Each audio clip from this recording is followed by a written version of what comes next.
So, who are you living for? Hi, I'm Glenyce Hughes, and I facilitate people in creating their dreams come true. How the heck did I get so lucky? We are on a house sit in Airdrie, Alberta, and look at this little cutie behind me. Yeah, Gingy. Yes. And Felix is around the corner looking at a rabbit. So, you know. Anyway, who are you living for? This was a topic of the recent Real Conversations, Real Change, which is a monthly membership. You can join anytime, leave anytime. It's incredible. I'm just going to say that. It's freaking incredible. So this week we talked about some inspiration that I received from a movie, the movie being Edie, E-D-I-E. It was filmed in 2017. It is such a good movie, and there was a part in it where she said something like, I have lived my whole life, and if I could, I would change most of it. Meaning she would have not lived that life. And it was, wow. And I started looking in my own world at the places and spaces of where I might change things, where I might have that, come another 30 years. She was in her 80s in the movie. And the next sentence she said was to the guy that was assisting her to climb this mountain. And she said, don't let that happen to you. And I was like, wow, that could actually easily occur.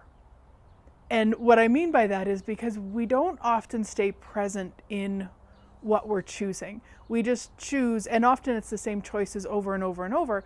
And so we end up not actually being present with if what we're choosing works for us anymore. Now maybe it did and then it changed, or maybe we're doing something out of in her place, and I'm going to add some words here because I don't know for sure, but it looked like a lot of her choices were guilt based. She'd had a big fight with her husband. The next day he had a stroke and didn't talk or walk for 30 years. And so she looked after him for those 30 years. And so if we're willing to be present, and if we're willing to just check in those things in our life, if we died tomorrow, would this work for us? Would we be happy with this? And it doesn't mean like being all morbid and upset, or getting all like, oh, I'm horrible. It's not about judging ourselves. It's really though about being present. I keep saying that, being present, really looking at that, really going, wow, does this work for me? Does this work for me? Because so many of the choices that at least I've made, I will not speak for you, but that I've made have been for other people. And in fact, the terminology that I've been using is through other people, meaning I'm looking at everybody else's world and then I make my choice. Now, are there some areas that's different? Absolutely. Absolutely. I did not choose to have children. Pretty much everybody on the planet thought I should, that were around me, and I still chose not to. So that was very clear for me. But there's been other things where it's just what I chose.